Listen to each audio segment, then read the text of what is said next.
एक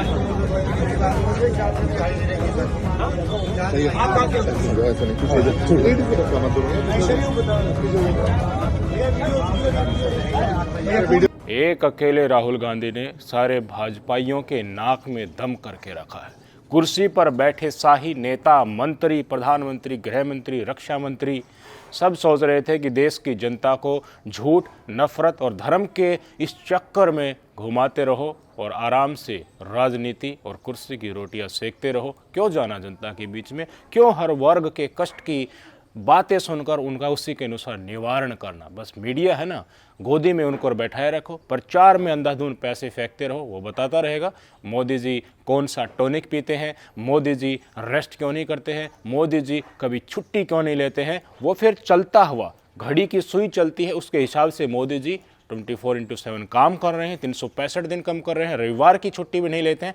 ये दिखाने में वो सक्षम थे पहले, जब देश की जनता की आंखों के ऊपर धर्म की पट्टी बंधी हुई है। लेकिन राहुल गांधी ने भारत जोड़ो यात्रा की, संसद भवन के अंदर अपनी बात रखी, कहीं पर भी कभी किसानों के बीच में, कभी पहलवानों के बीच में, कभी रेहड़ी पटरी वालों के बीच में, कभी शिक्षकों के बीच में, कभी स्टूडेंट्स के बीच में जाकर उनकी बात जानी और अपना मैनिफेस्टो तैयार किया। जब मैनिफेस्टो सामने आया तो राहुल के मैनिफेस्टो ने, कांग्रेस के मैनिफेस्टो ने बीजेपी के 400 पार के नारे को 2 दिन में ही ध्वस्त कर दिया। मोदी जी की टोन बदल गई, वो कहने लगे कि कांग्रेस पार्टी आ गई थी, मुसलमानों में बांट देगी, घुसपैठियों में बांट देगी। डराने लगे देश की जनता को कि मुसलमानों की पार्टी कांग्रेस है, ये मुसलमानों को ही आगे बढ़ाएंगे, इसलिए हिंदुओं इंडिया गठबंधन से दूर रहे। कल ही उन्होंने सोशल मीडिया के ऊपर वीडियो डाली थी, अग्निवीर को लेकर हॉट टॉक हो गई थी गृह मंत्री अमित शाह के साथ भी और रक्षा मंत्री राजनाथ सिंह के साथ। उन्होंने परिवारजनों से बात की जो अग्निवीर शहीद हुआ था कि देखिए हमें इमोलमेंट्स नहीं मिले हैं, और बाद में 2 घंटे के अंदर सेना के ट्विटर हैंडल को बताना पड़ा कि एक इमोलमेंट्स दे दिया गया है, दूसरा पुलिस वेरिफिकेशन के बाद दिया जाएगा। तब महसूस हुआ कि विपक्ष की ताकत क्या होती है। राहुल गांधी एक परिदृश्य और नैरेटिव सेट करते हुए जा रहे हैं। बड़ी बहस हुई, 1 घंटे से ज़्यादा का भाषण राहुल गांधी का संसद सत्र के दौरान चला। उन्होंने हर वर्ग की बात की, चाहे किसान हो, नौजवान हो, बेरोजगार हो, अग्निवीर हो, महिलाएं हों, हर मुद्दे के ऊपर उनकी पीड़ा पहले उनके बीच जाकर जानी और उनकी समस्या के बारे में बताया और समाधान के बारे में भी सत्ताधीशों को अवगत कराया कि ऐसे समाधान हो सकते हैं। वो माने नहीं, उनके अंदर मोरड है, उनके अंदर घमंड है, वो अपने ही अनुसार चलते रहना चाहते थे। लेकिन किसानों के मुद्दे हों, महिला पहलवानों के हों, बेरोजगारों के हों, राहुल गांधी ने कहा हमारी सरकार आएगी, हम अग्निवीर को कूड़ेदान में फेंक देंगे, हमारी सरकार आएगी, हम किसानों को C2+50% वाला MSP देंगे। जो 3-4 अरबपति खरबपति तुम बना रहे हो, जो गरीबों का हिस्सा मार रहे हैं, उनसे लेकर वो उनकी योग्यता के अनुसार और हिस्सा और संवैधानिक हक के अनुसार उनको वो दिया जाएगा। तुम चंद अरबपति बनाओगे, खरबपति बनाओगे, हम करोड़ों लखपति बनाने जा रहे हैं। कल 8 बजे के आसपास राहुल गांधी की वीडियो सोशल मीडिया के ऊपर आती है और 10 बजे तक 2 घंटे से भी कम समय में इंडियन आर्मी के ऑफिशियल ट्विटर हैंडल से जवाब आ जाता है कि अग्निवीर को उनका एक हिस्सा था वो जारी कर दिया गया है और दूसरा अभी बाकी है। आज राहुल गांधी ने और नई समस्या और बखेड़ा खड़ा कर दिया है। भाजपा वाले आंखों के ऊपर पट्टी बांधकर आराम से एसी में रेस्ट करना चाहते हैं। देश की जनता को बरगलाने के लिए आगे गोदी मीडिया को लगाई गया है। वो टिक टिक टिक टिक करके मोदी जी को 24/7 काम करते दिखाते ही रहते हैं। मोदी सोते हैं तब भी काम कराते दिखाते हैं, वो संडास जाते हैं तब भी उनको काम कराते दिखाते रहते हैं। लेकिन राहुल गांधी आज अपने इसी कदमों के चलते जिस रास्ते के ऊपर चल रहे हैं उसमें उनके ऊपर लगाए गए लांछन, उनको बदनाम करने की कोशिश सारी धराशायी होती चली जा रही है। आज दिल्ली के GTB नगर में राहुल गांधी रेहड़ी पटरी वालों और रेलवे ट्रैक के आगे पीछे घूमते रहते हैं ना, कुछ लोग उनको चेक करने के लिए, साफ सफाई करने के लिए, पत्थर डालने के लिए, उनके बीच में बैठकर राहुल गांधी ने उनकी समस्या जानी, आप बीती जानी। और जिस तरीके से अतीत में कभी किसानों के खेत में पहुंच जाना, कभी कुलियों के बीच में पहुंच जाना, कभी अखाड़े में पहुंच जाना, ये भाजपा के लिए नया बखेड़ा कर दिया गया। अब वो भाई साहब AC दफ्तर में बैठे हैं और राहुल गांधी लोगों के बीच में जा रहे हैं, उनके दिल में जगह बना रहे हैं। और वीडियो देखते ही सोशल मीडिया पर वायरल हो रही है, आप भी वीडियो देख लीजिए। सही है। जो ऐसा नहीं पीछे छोड़ लेडीज को धक्का मत दो भैया। सही है।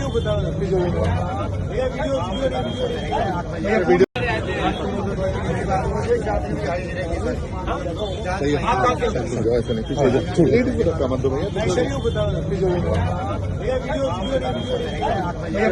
कुछ महसूस किया आपने?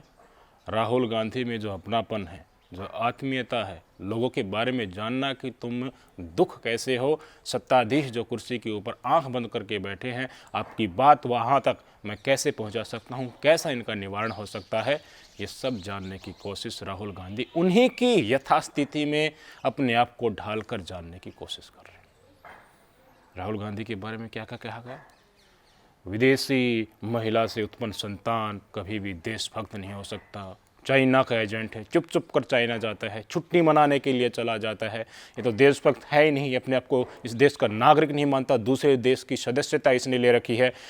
राष्ट्रभक्ति, देशभक्ति, हिंदुत्व के ऊपर सवाल किए गए। कांग्रेस पार्टी आ गई सत्ता में तो मुसलमानों में बांट देंगे, वक्फ बोर्ड इन्होंने दिया है, मुस्लिम तुष्टीकरण किया है, इन्होंने हिंदू समुदाय का तो हमेशा से शोषण किया है। अगर इंडिया गठबंधन की सरकार आती है तो मुसलमान को खुला छोड़ देंगे और हिंदुओं को काटेंगे, ज़्यादा बच्चे वालों घुसपैठी में बांट दोगे, यही सुनने को मिला था ना।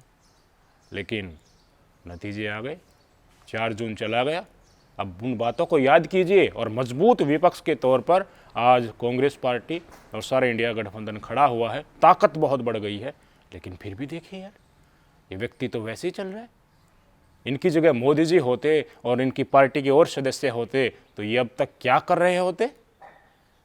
विपक्ष में सबसे बड़ा पद जो होता है एलओपी का होता है, वो राहुल गांधी ने अख्तियार कर लिया है। जनता की आवाज़ नए लोकतंत्र के मंदिर में उठा रहे हैं, वह निवारण करवाने की कोशिश कर रहे हैं। 2 घंटे के अंदर इंडियन आर्मी को रिप्लाई करने के लिए बन रहा है, उनको रिप्लाई देना पड़ रहा है, नहीं तो बेइज्जती सुबह तक गृह मंत्री और राजनाथ सिंह रक्षा मंत्री की हो जाएगी।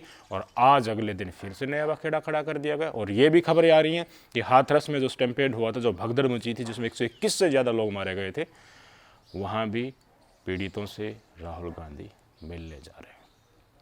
एक पर्दा सत्ताधीशों ने इस देश की असल बदहाल व्यवस्था के ऊपर डालने की कोशिश की थी, हमें बरगलाने की कोशिश की थी। जैसे राहुल गांधी कहते थे ना कि आपका ध्यान उधर किया जाता और नीचे से आपकी जेब काट ले जाती है। उसका मतलब ये नहीं कि आपके पैसे सीधे तौर पर छीन कर कोई चोर भाग जाता, उसका मतलब यही था कि धरातल की चीज़ों तो देखिए, लोग कितने दुखी हैं। जिस समस्या का निवारण सत्ता में बैठी सरकार कर सकती है, उसके लिए अगर मजबूर करना पड़े तो राहुल गांधी बखूबी करेंगे।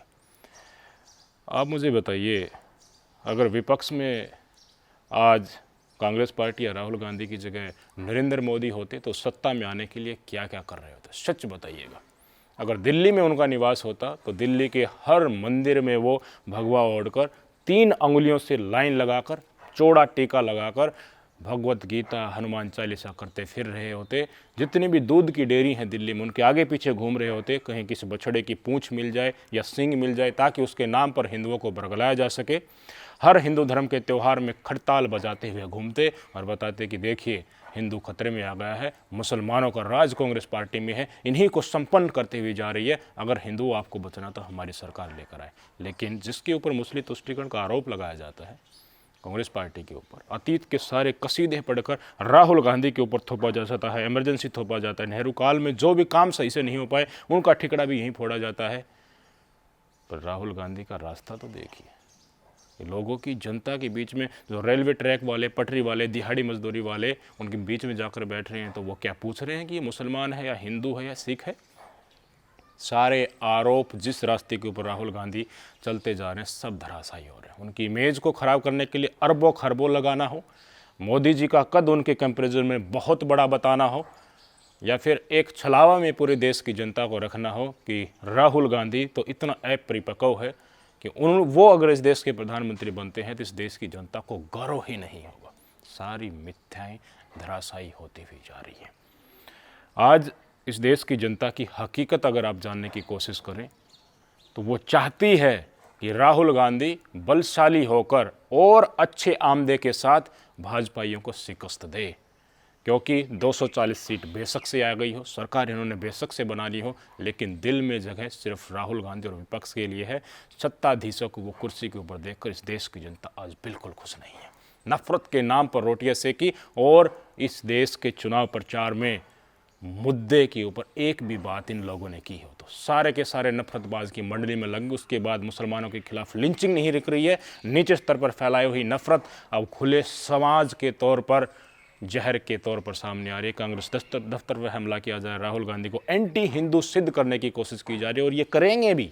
आगे आने वाले जितने भी इलेक्शंस होंगे उसमें बताएंगे कि राहुल गांधी ने संसद में कहा था कि तुम हिंदू हो ही नहीं, जो हिंदू हिंदू करते फिर रहे हैं वो हिंसक होते हैं, यानी कि ये पूरे हिंदू समाज के ऊपर डालने की कोशिश करेंगे और बताएंगे कि देखिए संसद से स्पीच को हटाना पड़ा था, इतना अमर्यादित था।